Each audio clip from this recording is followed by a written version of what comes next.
All right, so we're coming off maybe the closest week of OWCS we've had in a long time. Some amazing matches this week, and also a special treat this episode for fans of EMEA. Make sure you stay tuned to the end if you want to catch that. Hey folks, my name is Apostle, and welcome back to Watching Overwatch, also known as WoW. As we all know, Overwatch Esports can be hard to follow, so this is the show where I go over everything that's happened in the past week to make sure you guys can stay up to date on everything you need to know in the scene. Now, like I mentioned before, there were a bunch of really good matches this week, but for my spoiler-free must-watch picks, I'm gonna pick one from each region. For EMEA, I'd recommend checking out a one-man army versus Team Peps. These are both teams that are really trying hard to make themselves into a top contender, and this was an amazing back-and-forth match with neither team wanting to back down. Super thrilling to watch. For North America, you gotta check out Citrus Nation versus TSM. These are both teams that ended up picking up the pieces of Timeless. So it was basically watching these two evolutions of Timeless going head-to-head in an amazing battle. Now for Asia, I'm sure you can guess which one I'm gonna say, but you gotta check out Falcons versus Crazy Raccoons. Every match feels like watching Godzilla versus King Kong. It is so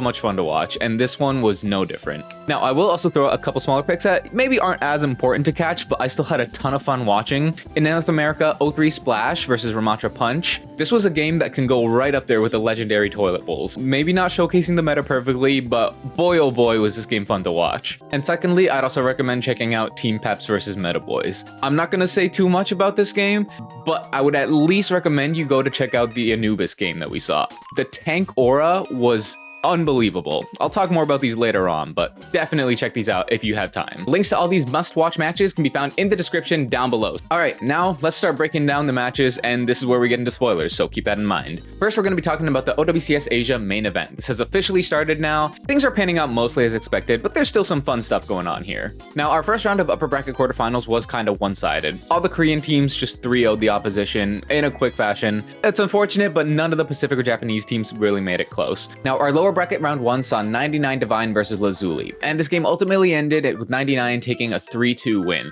Now, this was a super close match, but it'd be remiss to not mention there were some weird choices going on here from Lazuli. We saw Shui and Navis actually role swapping on the first map. Now, this isn't that weird as they do both play DPS and support, and Navis is usually more of a Mei specialist for the team. It's still something that you don't normally see when you're playing in a tournament like this, right? Now, to their credit, Navis on the Mei did work pretty decently, especially on the King's Row, which makes sense, but they ultimately ended up sticking with it even on the final map of Gibraltar, and there it kind of fell apart. Mei just doesn't really have the mobility to work on Gibraltar, and 99, they were able to leverage that, and ultimately came out on top with the win. On the opposite side of the bracket, we saw Bleed Esports take a 3-0 over Niam Gaming. Nothing much to say there, except Bleed looking dominant as we expected. Ultimately, it shows that Japan, they're really close to Pacific, but they're still just slightly behind. Now, jumping back to the upper bracket semifinals, we saw Falcons versus Pokerface, and this was a 3-1 win for Falcons. I gotta say though, Pokerface, they were doing some interesting stuff here. The one map win they got actually came from running a Brig Zen comp on New Queen Street.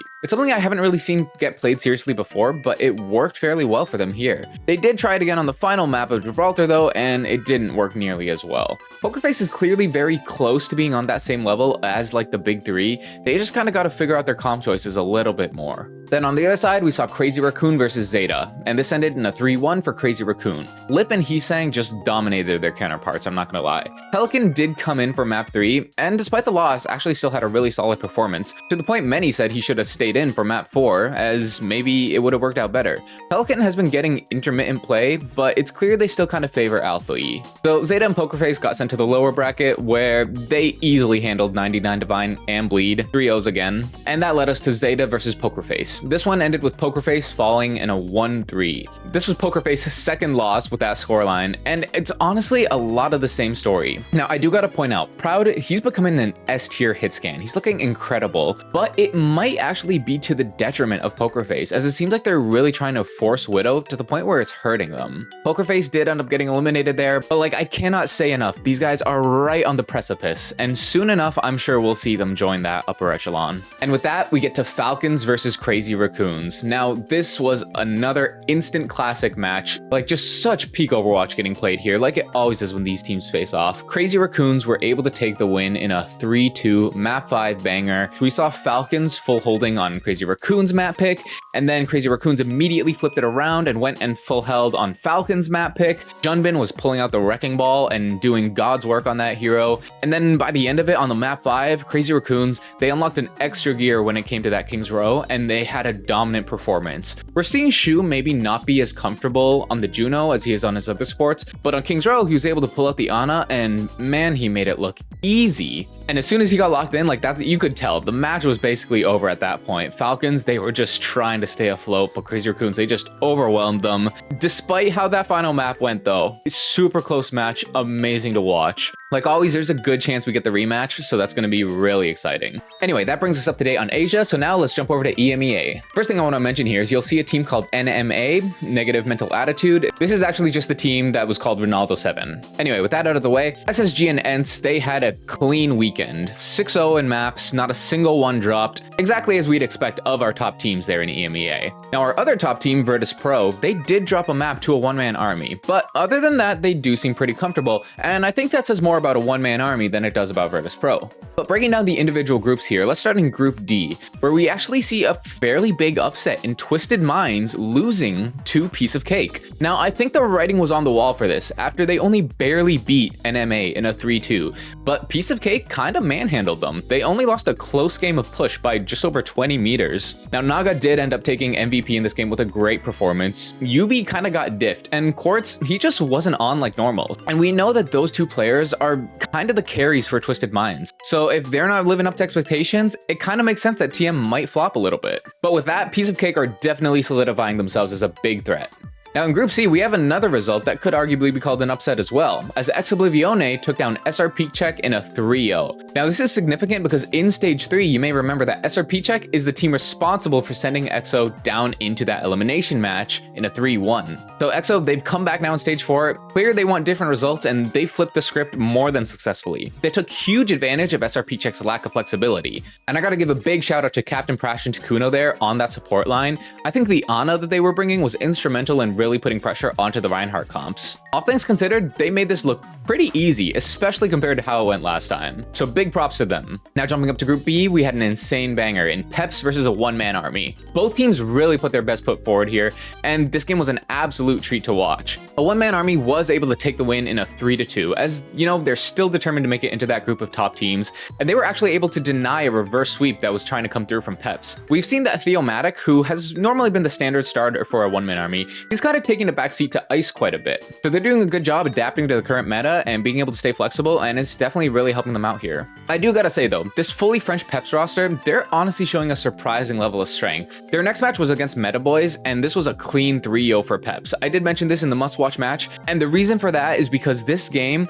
was an insane showing from Peps, more specifically Crocs, the tank player. Crocs absolutely dominated this match against Meta Boys. This guy is the definition of aura. The way he just swaggers onto the field, pulling out Roadhog, Doomfist, Junker Queen, Winston, whatever you want, he's picking it and he is looking insane. The Junker Queen performance we saw on Anubis might actually be one of the hardest carries I've ever seen. It was just him dominating on the front line, his supports desperately trying to keep him up throughout all his craziness, and lo and behold, he made it work. Amazing showing from them. This game was insane to watch. Unlucky for Meta Boys, but Peps, I'm really excited to see what they do next. Crocs is quickly becoming one of my favorite tank players. Now in Group A, we had Quick and Vendetta, who both ended up getting 3-0'd by ENCE, but you know, that's not a slight against them. ENCE is just that good, as they then were both able to take 3-1s over Wasp Oh No. Wasp ran the junk and the ball, and both teams were able to show good adaptability to take relatively clean games over him. Now see, this group is very interesting to me because Quick and Vendetta, they seem to be very close in power level, with some people even putting Vendetta above Quick. And it's to the point where even someone like Commander X is fairly confident that Vendetta will actually be the one to make it out of the group. Just look at this. If Quick loses to Vendetta, you'll gift a tier 3 sub here. All right, Apostle. I'll take it. I'll take it. Add it to the records. Anyway, I think that matchup is going to be really huge, but I'll get more in depth onto that later, so don't miss it. All right, now let's go over North America. Now, like EMEA, I do have to mention that the team formerly known as Xiaotua, they've actually been acquired by O3 Splash, which is an old name from contenders making their way back into the scene. And also, just like EMEA, 3 of the 4 top teams were able to hold their spot, but it wasn't nearly as clean as it was for them, as we did see multiple maps getting dropped by our top teams. Now, the first thing we'll talk about is Group A here, as I'm sure you saw that Toronto scoreline and you're wondering how the heck that happened. Well, Toronto actually dropped 2 maps to Shikigami. Now, this might seem bad, but there's no need to panic, as the reason for this is because Toronto Defiance manager Danny actually came in to play the first 2 maps, as Sugar Free was unable to play for some reason, and then they were able to stall long enough for him to get back. As soon as Sugar Free did get back in and was able to get in the lobby, it became a pretty quick 3-0. Good guys Toronto just extending the stream for more drops, I guess. Now, also in this group, Tanuki Tapire, they honestly had a rough go, as they got 3-0'd by both Shikigami and YFP. That does mean the match between those two could go pretty hard. Aid is looking incredible on YFP, and he's honestly showing amazing flexibility, as despite the fact he's normally a hit scan, we mostly saw Jutsu play that role, and Aid, he didn't miss a beat, especially on Pharah. Now, in Group B, things started off pretty normal, as we saw NRG get a clean 3-0 over Blast Off Buds. Fluffy was also able to take a 3-1 over EXN Zenith. And I found out the EXN stands for Extinction, by the way, so. Our next game, though, of NRG versus Fluffy Dreamland, this is where things got wild, as Fluffy were able to take the win in a 3-1. Honestly, the DPS went crazy in this game. Time showed a generational performance there on the Flex DPS. His Mei was looking insane. Maybe one of the best we've ever seen in North America. And Ryan, he was just looking goated. For a relatively new name, it's actually insane how much of an impact he was having against these more proven DPS. And on NRG's side, it kind of seemed like there was a weird lack of synergy between the backline and the front line. It looks like they might just be favoring dive too much, despite the fact that we're currently in the Juno meta where maybe it's not as strong. But that win was enough for Fluffy Dreamland to actually secure their spot there in that top 2 of the group. And now with Blast Off Buds able to 3-0 Extinction, NRG is going to need to take a rematch against Buds in order to make it out of their group. Now in Group C, Nightmare are comfortably on top. They took a clean 3-0 versus Avidity, and they did drop a map to Ramatra Punch, probably thanks to the Ryan shenanigans, but ultimately I don't think they have anything to worry about. Now Ramatra Punch versus O3 Splash, however, this was an amazing game, if maybe for all the wrong reasons. This was a legendary toilet bowl that ultimately ended up with Ramatra Punch winning in a 3-2. This map 5 banger had Junker Queen 1-tricking versus Ryan 1-tricking. It was the strongest rush comp of history versus the strongest rush comp of today. It wasn't particularly high skill, but man, it was entertaining. It seemed like Ramatra Punch were just living and dying by how successful the Ryan could be, whereas O3, it seemed like they were maybe a little too reliant on waiting for the enemy team to make mistakes and they just got run over a little bit more. But seeing the way the Reinhardt played into the Junker Queen and vice versa, it was actually really cool to watch. Now Avidity, I think it's kind of hard to gauge their strength as their first game was against Nightmare, right? Nightmare is clearly far ahead, but all things considered, they didn't necessarily seem bad, and there were times when he was just barely losing out to Seeker. I think next match will be really do or die for this team to prove themselves. Now in Group D, the top 2 is very clear. Citrus beat Team Z 3-1, and TSM beat Absolution in a 3-0. Now this led to Citrus versus TSM, and like I mentioned before, these are the 2 teams that picked up the pieces of Timeless. Now this was a really close match, all things considered, but Citrus were able to take the win in a 3-1. I gotta say though, not a single match was a stomp. These teams are absolutely neck and neck. Citrus Nation was already very strong, but being able to have Luke Mino and Kuffa just helps them so much. But they really didn't even need to play Kuffa because they have Zeb, and we're kind of seeing an Orisa meta develop. And Zeb in an Orisa meta, that's just GG's. I gotta say though, Chronic's rise to glory has been incredible as he handled business in this match. I've been high on him since that Sombra play where he dodged DMP with the translocate, but now he is really fully and truly making his mark on the scene. So overall, a pretty exciting weekend for OWCS groups. Tons of close matches all around. Definitely stuff that I would recommend watching. Anyway, that wraps up our recap. So now let's talk about the player moves. We only have one for this week, but it is a pretty impactful one, as Lee Jae Gon has actually announced his retirement. Now, anyone who was around for Overwatch League, I think they'll be familiar with this name. He's a player that had one of the longest tenures in the scene, and he was ultimately one of the most successful players we had. He won multiple championships with Runaway, multiple championships with Shanghai Dragons. He was really a player that defined how main sport was played. I mean, heck, the guy even coined the term Lee Jae Gon Tower, right? Like, to be able to co-opt the name of a map and make it your own like that, like, that's something that I don't think any player has ever done. And it really just goes to show how much of an impact he had and just how skillful he was. Even though maybe recently he didn't see much success, at his peak, I don't think anyone can argue that he was one of the GOATs. And while it does kind of hurt to see a legend end up exiting the scene, he made his mark and he got his bag, so you gotta respect that. Now, he did put out a letter to his fans. I would definitely recommend giving it a read, and honestly, it's really beautiful. It's really bittersweet. But yeah, thank you for all the memories, Lee Jae Gon. best of luck and whatever else he does next. All right, let's talk about what's coming up next. As well as that special surprise I mentioned earlier, I was actually able to reach out to some of the top teams there in EMEA and get some special insight into what their thoughts are going into this next weekend,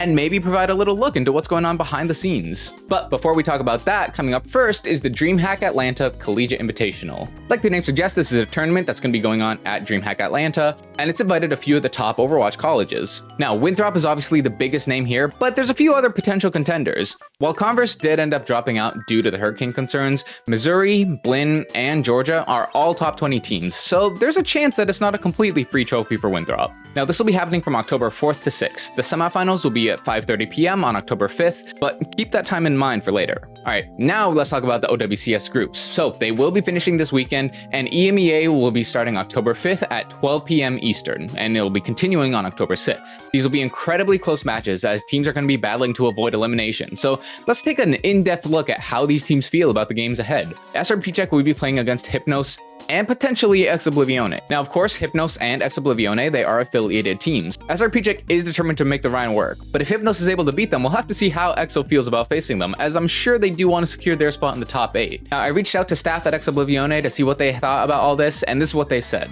I wouldn't count Hypnos out just yet, as they could have some tricks up their sleeves as the underdogs. I think it's fair to say that EXO players are expecting to play SRP Czech again, for which they are confident in. They have some expectations for how SRP Czech might adapt, and we're ready for any changes they might implement in their playstyle. So, making statements like that, I think it's clear that no matter what happens, they're ready for this weekend. Now, my personal pick for this can't miss match, and yes, maybe I am a little biased since I have the bet going on with Commander X, Quick versus Vendetta. This match I think is going to be really, really good, as these teams, they are close. General perception seems to put them neck and neck. There is a chance that this ends up being a really close banger, but let's see what the management over at Quick Esports thinks. I personally think it'll be a 3-1 win for Quick, but I'm biased on that to be fair.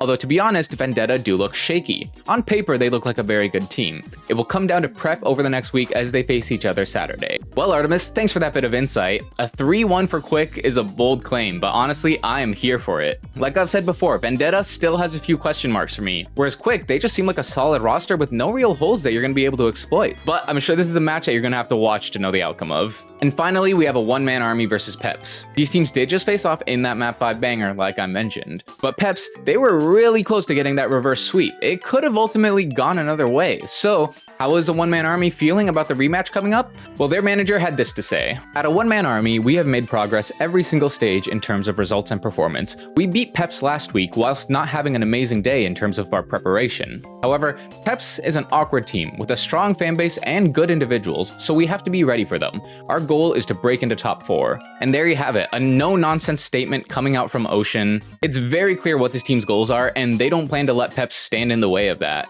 And their goal of breaking into top 4, I think that's actually very doable, especially now that we've seen Twisted Minds kind of flopping. If this team can solidify themselves over Peps, then it's really just piece of cake that they need to get through as their closest competition, and then they've made it there. But as you can see, there's a lot of interesting stuff happening there, so you'll definitely want to make sure you catch the games happening there for EMEA on the main broadcast. Real quick, big thanks to all the staff there of these different teams for taking the time to talk to me and give a statement. Really cool of them. Make sure you support these teams. Anyway, also happening is OWCS North America, of course. Now, these games will be starting on October 5th at 5 p.m. Eastern, but they'll also be continuing on October 6th. I think Shikigami versus YFP and the games that we see in Group C are probably the most important ones to keep an eye on, as in those games, it's really hard to predict who will be able to make it into the bracket and who's going to end up going home. But there is a pretty big caveat when it comes to NRG's game, as in a now deleted tweet from Wheats, the head coach of NRG, he stated that 3 out of 5 of the starters for Shock are going to be playing at that Dreamhack Atlanta Collegiate Invitational that I mentioned earlier.